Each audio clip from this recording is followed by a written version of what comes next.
E rickshaw चालक हैं वो आज यहाँ पर इकट्ठा हो जाते हैं, हाथ में झंडे लेकर रोष प्रदर्शन करते हुए भी नजर आ रहे हैं और वो कह रहे हैं कि आज पूरे शहर भर में ई रिक्शाएं नहीं चलेंगी। पासिंग किस चीज की होती है? जिसके अंदर इंजन हो, जो प्रदूषण दे रहा हो, डीजल डल रहा हो, तेल डल रहा हो। इसमें इंजन नहीं है, कोई प्रदूषण नहीं है, डीजल नहीं डलता, तेल नहीं एक मोटर से चलती है, ये बैटरी इसके अंदर डलती है। तो बताओ उसका भी कहाँ से पासिंग करा के लेके आए? 27,000 की गड्डी है, 20,000 का खर्चा मांग रहे हैं, कहाँ से ले आए? 50,000 हो तो बंदा कुछ और सोच लेता है, देख लेता है काम धंधा। कुछ है ही नहीं है। ये डॉक्यूमेंट है, ये देखो कोर्ट से अप्रूव्ड है, बात कहना चाहते हैं हमको फिर ठीक है। और ये 27,000 की गाड़ी है, 20,000 का खर्चा है। तो अगर आज आप कहीं जाने का सोच रहे हैं और ई रिक्शा में जाने का सोच रहे हैं तो पहले आप ये खबर जरूर देख लीजिएगा।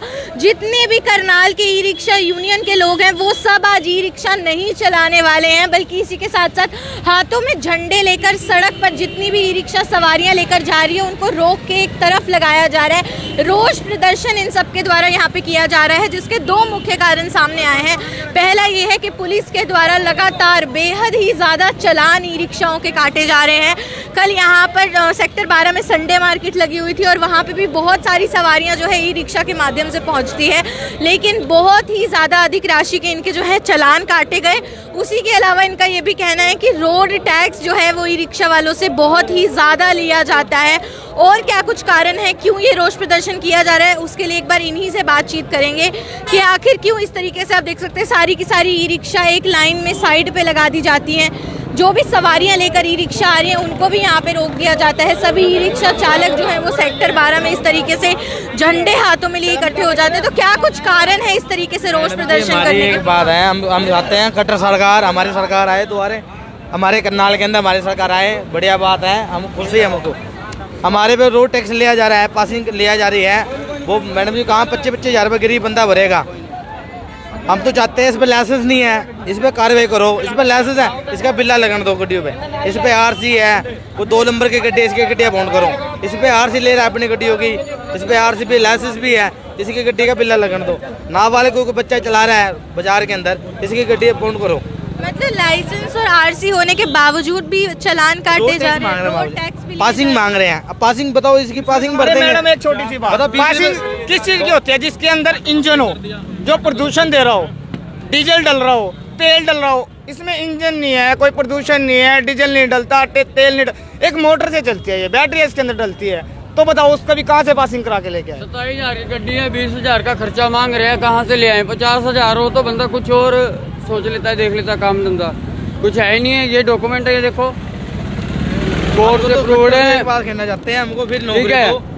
और ये 27,000 की गाड़ी है, 20,000 का खर्चा है। तो मुख्य कारण आपका यही है कि रोड टैक्स बहुत ज्यादा लिया जाता है। मैंने रोड टैक्स पासिंग के लिए गड्डियाँ बाउंड कर रहे हैं। सब्जी मंडी पुलिस चौकी में बाउंड कर रहे हैं, बोले तुम्हारी गड्डी पासिंग लाओ। पासिंग तो कद होगी, कद हम रोड टैक्स भरेंगे फिर जाके पास होगी। अभी तक 30,000 रुपये कहाँ से लाए मैडम जी? चालान का कारण क्या दिया जाता है आपको? हमें तो बाउंड करते हैं मैडम जी, सीधे बाउंड करते हैं। अगर कोई लाइसेंस दिखाते हैं तो कहते हैं आरसी ला, रोड टैक्स ला, ये ला करो। आरसी दिखा देते हैं तो रोड टैक्स दो। अब रोड टैक्स हमारे पास आरसी भी है, लाइसेंस भी है, सब चीज हमारे पास। लेकिन एक चीज है कि सर ई रिक्शा चालकों के खिलाफ बहुत शिकायत भी देखने मिलती है। सवारी के चक्कर में आप अक्सर ओवरटेक भी करते हैं। ओवरटेक करते पकड़ो मैडम जी, चलान काटो। वो रूल तोड़ रहा है, ट्रैफिक रूल तोड़ रहा है, कोई बत्ती तोड़ रहा है रोड की, इस पर कार्रवाई करो, इसको पकड़ो। वो कोई अपना रूल तोड़ रहा है सरकार का, इसका पकड़ो। तो आज के शहर भर में ई रिक्शाएं नहीं चलेंगी? इधर नहीं चलेगी मैं रोटी कैसे खाऊंगा बताओ मुझे? कहाँ करूँ काम? मैं काम बाजू टूटी पड़ी है, टांग टूटी पड़ी है, कहाँ काम करूँ, क्या काम करूँ बताओ मुझे? एक्सीडेंट हुआ था? एक्सीडेंट हुआ था मेरा। तो आप क्या चालान ज्यादा मांगते हैं पुलिस वाले? चलान मांग रहे जी, गाड़ी गाड़ी मांग रहे, क्या काम मांगेंगे हम? खड़ी कर लेते हैं वो तो भाई, इसका पूरी फॉर्मेलिटी पेपर होगी। हम क्या करें बताओ, क्या काम करें? रोजगारी क्या करें? कहाँ से खाएंगे? किराए पे मकान है मेरा। हमको कोई नौकरी दो या फिर हमारा चलन दो। हमारे दो एक चीज है, किराए पे मकान है मेरा। ये झंडा इसीलिए उठा रखा है। किराए पे मकान क्या किराए पे केजरीवाल है दिल्ली के अंदर, केजरीवाल है। ऐसी गड्डी है, सबसे पुरानी गड्डी है, केजरीवाल भी चलने दे रहा है। पंजाब के अंदर कोई नंबर नहीं, पंजाब के अंदर केजरीवाल की सरकार है, कोई रूल नहीं है। दिल्ली में इतने बड़े सरकार है केजरीवाल, कोई बेचारा गरीब बंदों पता है, गरीब बंदा परेशान है, फिर हम क्या करें बताओ जी? हमको कोई नौकरी दे दो, बस अड्डे पे दे दो, कोई हरियाणा रोडवेज दबा लो, पासिंग करवा लो, हमारे हम दौड़ने में तैयार हैं, कपड़े ही मारने में तैयार है हरियाणा रोडवेज। हमको सरकार इन लोगों की दे दो। ई रिक्शा चलाता हूँ, किराए पे लेके चलाता हूँ, मेरा चालान कटा हुआ बताओ 5500 का। बताओ। सेक्टर 12 में लगवाया जा रहा है, कुछ को पार्किंग में अंदर जो है खड़ा कर दिया गया है। और मुख्य कारण दो ही सामने आते हैं कि पहला ये है कि पुलिस के द्वारा चालान बहुत ज़्यादा काटा जा रहा है। जैसे आपने देखा कि 5500 रुपये के चालान का मैसेज जो है एक ई रिक्शा चालक को आता है, उसी के साथ जो है टैक्स पासिंग के लिए रोड टैक्स बहुत ज़्यादा मांगा जा रहा है। और आधी से ज़्यादा ई रिक्शा चालक जो है उनकी ई रिक्शाएँ किराए की हैं, मतलब रेंट पे उन्होंने ली हुई है। आप देख सकते हैं किस तरीके से, और रेंट पे इन्होंने ई रिक्शाएँ ली हुई हैं। और उसी के साथ साथ अब आप सोचिए कि जिस इंसान ने रेंट पे ई रिक्शा खरीदी होगी वो 5500 रुपये का चालान कहाँ से भरेगा, और उसके अलावा उसको टैक्स के लिए जो पासिंग करानी होगी उतनी भारी राशि वो कहाँ से भरेगा। तो बस यही दो मेन मुख्य कारणों को उठाते हुए जितने भी ई रिक्शा चालक हैं वो आज यहाँ पर इकट्ठा हो जाते हैं, हाथ में झंडे लेकर रोष प्रदर्शन करते हुए भी नज़र आ रहे हैं। और वो कह रहे हैं कि आज पूरे शहर भर में ई रिक्शाएँ नहीं चलेंगी, इसके खिलाफ जो है कदम उठाना पड़ेगा सरकार को। देखते हैं सरकार की तरफ से क्या कुछ जवाब जो है इसके रूप में आता है। और उसी के साथ साथ ये सवाल भी पूछा गया कि ई रिक्शा चालकों से अक्सर शिकायत रहती है कि वो ना ओवरटेक करते हैं जिसकी वजह से एक्सीडेंट्स हो जाते हैं। तो उनका कहना है कि उन लोगों के खिलाफ अगर कार्रवाई होगी तो इन लोगों को उससे कोई भी जो है आपत्ति नहीं है। सभी करनाल के ई रिक्शा चालक यहाँ पर इकट्ठे हैं और काफ़ी लंबे अरसे से कुछ मुसीबतों का सामना करें। सर क्या कुछ तकलीफ है आपको, क्या कुछ दिक्कतें आ रही हैं बताइए।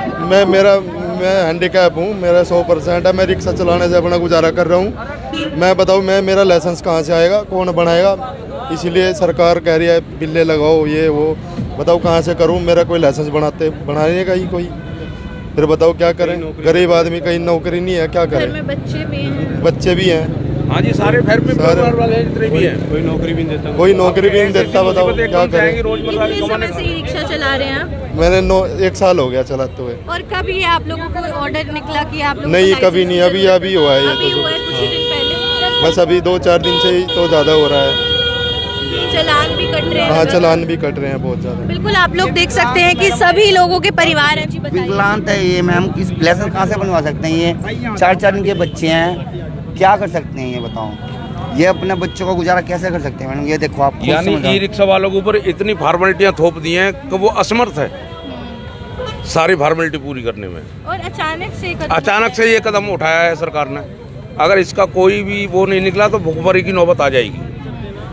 सोल्यूशन नहीं निकला कोई तो 10 रुपए सवारी ने 10 का नोट दिखाना है जी। अब उस 10 के नोट के अंदर हमने हजारों की फॉर्मेलिटी पूरी करनी है तो वो नहीं हो पाएगी। प्लेटें लग रही, टैक्स के ऊपर प्लेटें जी फाइन लगा रहे हो। यानी 50 रुपये पर डे का तो फाइन उन्होंने उस पर लगाया हुआ है जो सरकारी फीस बनाई हुई है। और 50 रुपये पर डे से 8 साल का 7 साल का जो देख लो वो 20,000 में जाके बना के रखा है सरकार ने। तो वो जी हम अपना पेट देखेंगे या सरकार का इस टैक्स को देखेंगे? बिल्कुल आप लोग देख सकते हैं कि सभी के परिवार हैं यहाँ पर और किस तरीके से जो है मोस्टली लोगों की आधे से ज़्यादा जो भी आप ई रिक्शा चालक देख रहे हैं इन्होंने किराए की ई रिक्शा ली हुई है। तो मतलब देखो सवारी तो 10 रुपये ही देती है, सबको पता है ई रिक्शा की सवारियों का रेट फिक्स होता है जो कि 10 रुपये होता है, आप कहीं से कहीं भी जाएं। लेकिन उसके बाद उतने में घर का गुजारा करना, बच्चों का भी उन्होंने फ़ीस भरनी होती है, घर का गुजर बसर चलना ऑलरेडी इतना मुश्किल होता है। और उसके बाद से चालान और पासिंग कराने के लिए जो रोड टैक्स अचानक से कुछ जो है नियम सरकार की तरफ से निकाल दिए जाते हैं, तो उसी के खिलाफ यहाँ पे एक रोष प्रदर्शन जो है करनाल के सभी ई रिक्शा चालक इकट्ठा होकर कर रहे हैं। वो चाहते हैं कि इस तरीके की इतनी फॉर्मेलिटीज़ नहीं होनी चाहिए। बहुत सारे लोग ऐसे हैं जो कि विकलांग भी है, जिनको लाइसेंस मिलेगा ही नहीं, नौकरी लेने के लिए उतनी एजुकेशन नहीं है उनके पास, नौकरी मिलेगी नहीं, तो आखिर वो किस तरीके से अपने घर का गुजर बसर चलाएंगे। ये लोग कह रहे हैं कि अगर ऐसे ही चलता रहा, इतनी फॉर्मेलिटीज़ इनके ऊपर थोपते रहे तो फिर तो आने वाले समय में भूखमरी की नौबत भी आ सकती है। लेकिन हाँ ये भी कई बार, लेकिन आप लोगों के खिलाफ ये शिकायतें भी आती हैं ना कि आपने ई रिक्शा को कभी कभी सवारी के चक्कर में ओवरटेक कर देते हैं जिसकी वजह से बहुत सारे एक्सीडेंट्स भी होते हैं। ये है ट्रैफिक रूल्स में आते हैं ये चीज़ें, इस बात से सरकार का नहीं, ये एक कानून बनाया हुआ है सरकार ने। ट्रैफिक रूल को जो तोड़ेगा वो भोगेगा। ये कार वाले अरे रुकना 1 मिनट को यार, ये ओवरटेक का जो है यार यातायात नियमों के जो रूल बनाए हैं उनको कोई भी तोड़ेगा, मैं हूँ चाहे कोई भी हो, उसके ऊपर हार्ड से हार्ड यानी सख्त से सख्त कार्रवाई की जाए, उसमें लापरवाही ना बरते सरकार। इसलिए हम सहमत हैं, हमें इस बात से कोई प्रॉब्लम नहीं है। सिग्नल तोड़ता हूँ या किसी को गलत तरीके से मैं ओवरटेक करता हूँ या किसी को साइड मारता हूँ तो वो उस पर सरकार के लिए खुले छूट है। वो सरकार तो वैसे ही कह देती है, हम सरकार के हाथ बहुत बड़े होते हैं, वो तो न्यू कैचअप कर रहे हैं उस बंदे को, कोई प्रॉब्लम नहीं है। उस बारे में ये चीज़ नहीं आएगी सरकार के सामने। जो सरकारी एक जबरदस्ती थोपी गई है, हम उस चीज़ के खिलाफ हैं। सरकारी रूल्स के खिलाफ नहीं है, सरकारी यातायात नियमों के खिलाफ नहीं, खिलाफ किसी के नहीं है। हम खिलाफ है इस बात से कि जितना हम वजन उठ सकते हैं वही उठेंगे। जबरदस्ती तुम 100 ग्राम ओवर थोपोगे ना तो वो गाड़ी बैठ जानी है। फिर ये लाइफ लाइन की ट्रेन है, तो ऐसा सरकार ना करे, यही हमारी विनती है। बिल्कुल, तो इससे एक चीज़ तो जाहिर है कि रोष प्रदर्शन यहाँ पे सेक्टर 12 में सभी ई रिक्शा चालक इकट्ठा होकर कर रहे हैं। जितनी भी रिक्शाएं सवारियों को लेकर आ रही हैं उनको भी सवारियों को उतार के ई रिक्शाओं को एक तरफ यहाँ पे खड़ा किया जा रहा है। तो आज शहर भर में रोष प्रदर्शन करने के लिए ये तरीका चुना गया है कि शहर भर में ई रिक्शा आज चलने वाली नहीं है। 2 ही मुख्य कारण सामने आते हैं, देखते हैं इसके बाद क्या कुछ जो है निर्णय सरकार की तरफ से लिया जाता है। भवन आरक, करनाल ब्रेकिंग न्यूज़।